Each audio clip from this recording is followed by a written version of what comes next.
Rising Pakistan میں آج ہم نے خوشحال خان خٹک کو یاد کرنا ہے. آج ان کی برسی ہے اور 17ویں صدی میں ایک ایسی شخصیت جس کو آج کا نوجوان بھی یاد کرتا ہے, ان کی فکر کے ساتھ اپنی فکر کو جوڑتا ہے. اور جیسا کہ بریک سے پہلے میں آپ کی خدمت میں عرض کر رہا تھا کہ تلوار اور قلم کا ایک بہت ہی حسین کمبینیشن ہے جو خوشحال خان خٹک میں ہمیں نظر آتا ہے. اور آج ان کو ٹریبیوٹ دینے کے لیے ہمارے ساتھ دو مہمان موجود ہیں. ڈاکٹر حنیف خلیل جو کہ خود ایک محقق ہیں, ایک ادیب ہیں, اور قائد اعظم یونیورسٹی میں جو پاکستان اسٹڈیز کا انسٹیٹیوٹ ہے اس کے ڈائریکٹر ہیں. ڈاکٹر صاحب خوش آمدید, بہت شکریہ, ویلکم ٹو رائزنگ پاکستان. اور ہمارے ساتھ عبید خان موجود ہیں جن سے پہلے بھی آپ رائزنگ پاکستان میں مل چکے ہیں. خماریان بینڈ کے لیڈ ووکلسٹ ہیں, اور خوشی ہوتی ہے ایسے نوجوانوں کو دیکھ کر کہ جو صرف نیا پشتو اردو, آپ تو خیر بہت سی زبانوں میں حفظ زبان ہے, اصل میں حفظ زبان ہے, میوزک نہیں کریٹ کر رہے, لیکن 17ویں صدی میں یا 18ویں صدی میں جو سوچ اور جو فکر اس خطے نے پوری دنیا کو دی, آپ کی نسل اس کی امین ہے اور آپ اس کو اون بھی کرتے ہیں. So Ubaid, welcome to Rising Pakistan once again, thank you very much. Ubaid ہمیں ساتھ ساتھ کچھ خوشحال بابا کا کلام بھی سنائیں گے, اور اس کا ترجمہ اور اس کی تشریح جو ہے وہ ڈاکٹر صاحب ساتھ ساتھ کرتے ہیں. ڈاکٹر صاحب, خوشحال خان خٹک کی شخصیت پہ تو ذہن میں نہیں کہ کہاں سے بات شروع کریں, کہیں سے بھی شروع کر دیتے. کوئی ایک وصیت تھی ان کی, بڑی یادگار وصیت تھی, جس کو شاعر مشرق علامہ محمد اقبال نے پھر اس فکر سے اپنی فکر کو جوڑا اور ایک نظم, وہاں سے بات میں شروع کرنا چاہوں گا. وہ کیا کہانی ہے؟ بہت اچھی بات کی توصیف آپ نے. خوشحال خان خٹک نے وصیت کی تھی, چونکہ ان کا مقابلہ اور ان کی دشمنی اور مخاصمت رہی مغلوں کے ساتھ, تو مغلوں سے ان کے دل میں ایک نفرت سی تھی. تو انہوں نے وصیت کی تھی کہ جب بھی میں مروں گا تو میرا مزار ایسی جگہ بنائیں جہاں پر مغل گھڑ سوار جو گھوڑوں پہ سواری کرے, وہ گزرتے ہوئے ان کے گھوڑوں کے پیروں سے اٹھنے والا گرد میری قبر پر نہ پڑے, ایسی کسی جگہ میرا مزار بنائیں. مطلب مغلوں کی اپروچ سے باہر ہو. اس بات پر علامہ اقبال نے ایک نظم لکھی اور اس کو عنوان دیا خوشحال خان خٹک کی وصیت. میں تھوڑے سے دو چار شعر آپ کو سناؤں. توصیف نظم ایسی ہے کہ قبائل ہوں ملت کی وحدت میں گم, کہ ہو نام افغانیوں کا بلند, محبت مجھے ان جوانوں سے ہے, ستاروں پہ جو ڈالتے ہیں کمند. اور آگے جو وصیت والے دو شعر ہیں نا, ایک تو یہ ہے کہ مغل سے کسی طرح کمتر نہیں, کوہستاں کا یہ بچے ارجمند, اور کہوں تجھ سے اے ہمنشی دل کی بات, وہ مدفن ہے خوشحال خان کو پسند, اڑا کر نہ لائے جہاں باد کوہ, مغل شہسواروں کی گرد سمند. یہ اقبال کی نظم ہے. کیا خوب. اچھا, یہ کتنا انٹرسٹنگ ہسٹوریکل فیکٹ ہے. اور مجھے اچھا اب یہ بتائیے کہ انہوں نے رومانوی شاعری بھی کی, لیکن ایک طرز حیات بھی دیا.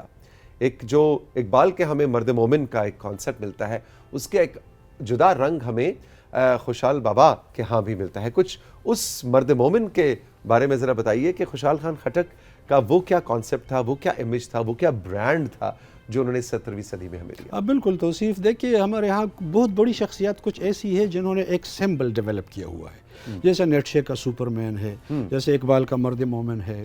تو خوشحال خان خٹک کا جو مثالی شخصیت کا سمبل ہے وہ ہے ننگیالے. ننگیالے مینز غیرت مند, بہادر. تو انہوں نے اپنی شاعری میں جا بجا ننگیالے کا نام لے کے ان کی صفات بیان کی ہوئی ہے. اور کہیں کہیں تو وہ صفات اتنی دلکش نکلی کہ اقبال نے ان کو فالو کیا. جیسے خوشحال خان خٹک ننگیالے کے تصورات میں یہ کہتے ہیں نا کہ میری شخصیت ایسی ہونی چاہیے کہ دشمنوں کے لیے سخت ترین اور دوستوں کے لیے بہت نرم ہوں. تو وہ کہتے بھی ہے کہ پسختے و پنرمے کے حغز زیم, یعنی سختی اور نرمی میں ایس جیسا ہوں. اس پہ اقبال نے کہا کہ ہو ہلکا یاراں تو بریشم کی طرح نرم, رزم حق و باطل ہو تو فولاد ہے مومن.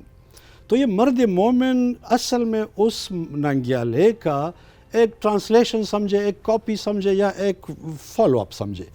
تو ایک اقبال نے مرد مومن کا تصور تو لیا, لیکن خصوصیات وہی رکھی جو خوشحال کے پشتون ننگیالے کی مثالی شخصیت میں تھی. انٹرسٹنگ. مزید سمجھا دیتا ہوں, چونکہ آپ نے ابتدا اس بات سے کی تھی کہ خوشحال خان خٹک صاحب سیف و قلم ہے. تو پہلے شعر میں یہ والی بات ہے, اور وہ کہتے ہیں نا کہ تو رچی تیریگی خو گزار لرکنا, زلف چی ول ول شی نخ پل یار لرکنا. ریئلزم اور رومانٹسزم کا امتزاج ہے کہ تلوار اگر تیز ہوتی ہے تو وار کرنے کے لیے، اور زلفیں اگر بکر جاتی ہے تو اپنے یار کے لیے. تو رومانٹسزم اور تلوار کو مکس کر کے دو صفات بیان کی ہے، جو ایک تلوار والی ہے اور ایک رومانٹسزم والی ہے. اور اگلا شعر بھی بڑا دلچسپ ہے توصیف. وہ وائز کو کہتے ہیں کہ مجھے کیوں منع کرتے ہو کہ خوبصورت لوگوں پہ نظر نہ ڈالو، خدا نے آنکھیں دی ہے تو دیدار ہی کے لیے تو دی. واہ واہ. اب مجھے سمجھ آئی کہ یہ والی جنریشن کیوں ان شعروں سے ابھی تک جڑی ہوئی.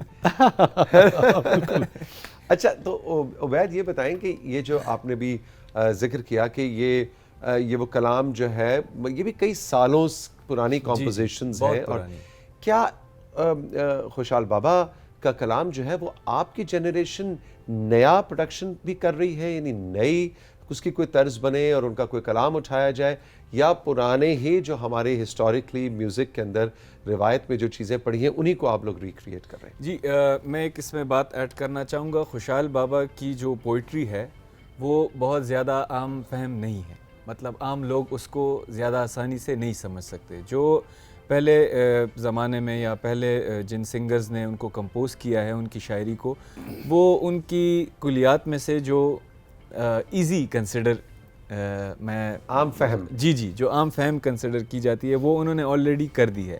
تو ابھی نئی جنریشن میں بھی لوگ کر رہے ہیں کام. جیسے کچھ 1-2 سال پہلے کی بات ہے، ہم نے ایک ان کا بڑا ایک مشہور کلام ہے دا صبا بعد گزر پچمن بیا کا، وہ میں نے اور میرے ساتھ ایک اور ینگ سنگر ہیں بلاول سعید، ہم نے اس کو گایا اور لوگوں نے بڑا پسند کیا.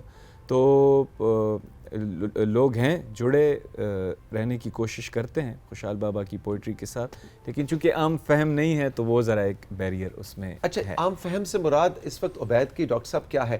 مشکل الفاظ، مشکل پسند شاعر؟ یہی ہماری کلاسیکی شاعری پہ فارسی اور عربی کے کلاسک کا بڑا اثر ہے. بالکل. تو پشتو شاعری میں فارسی عربی کے وہ الفاظ ہیں، ایک اس نے پیچیدگی پیدا کی ہے، مشکل پیدا کیا ہوا ہے. دوسرا یہ کہ کلاسک شاعری میں ڈیپتھ بہت ہوتی ہے، اور وہ جو شعری تکنیک ہے وہ بہت زیادہ اس سے کام لیا جاتا ہے، تو عام قاری کی سمجھ سے بالاتر ہوتی ہے.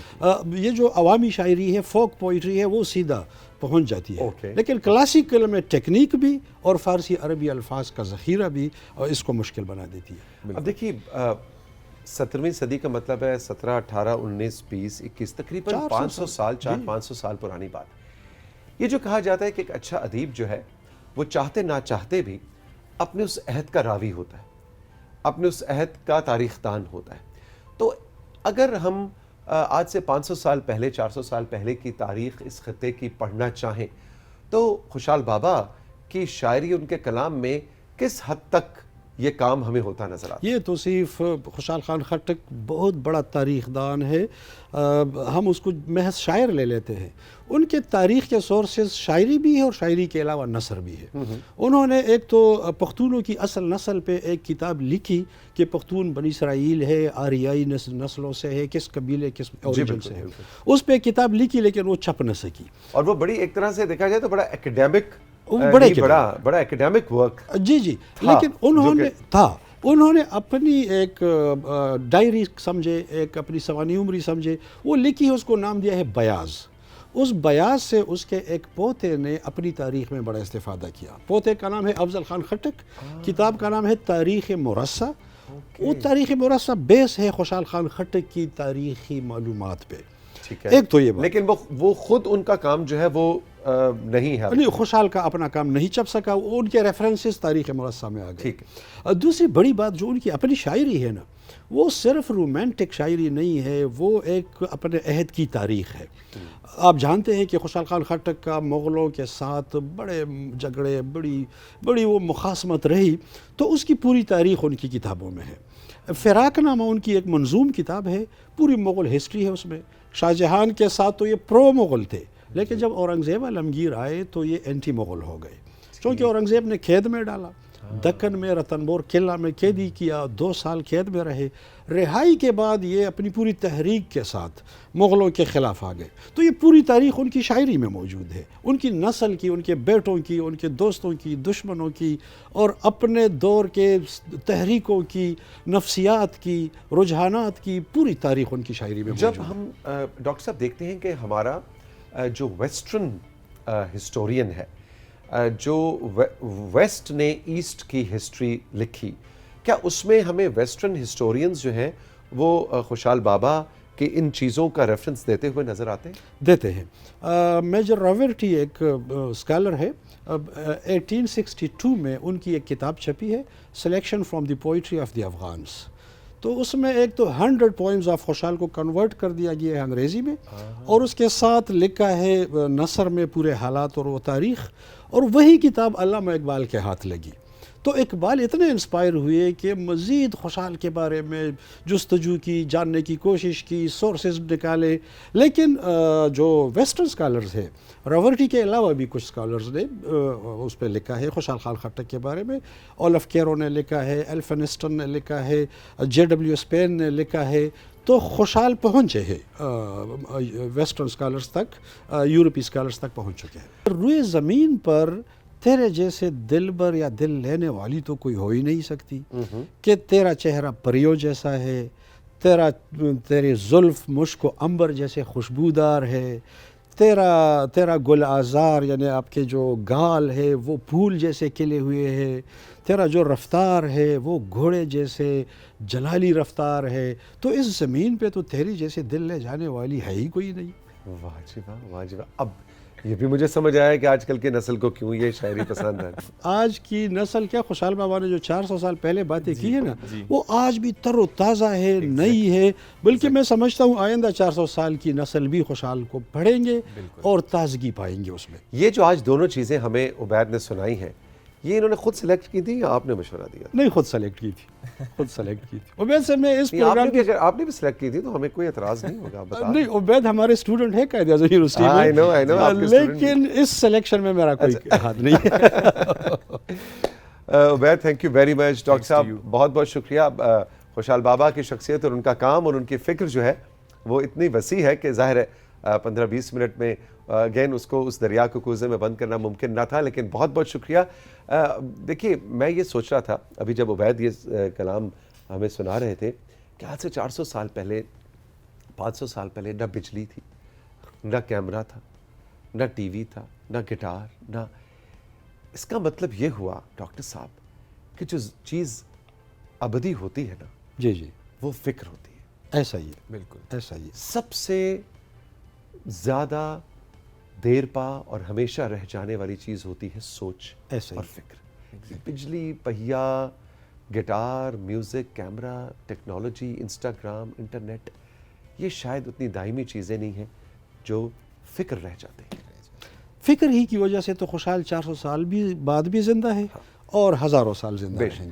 تھینک یو ویری مچ. بہت بہت شکریہ آپ کا. آپ کو آج کا رائزنگ پاکستان کیسا لگا؟ ہمارے انسٹاگرام پہ اور ہمارا جو رائزنگ پاکستان کا جو موبائل نمبر ہے, جو ہمارا واٹس ایپ نمبر ہے, اس پہ آپ نے ہمیں ضرور فیڈ بیک دینا ہے. خوش رہیے, ملیں گے پھر. خدا حافظ.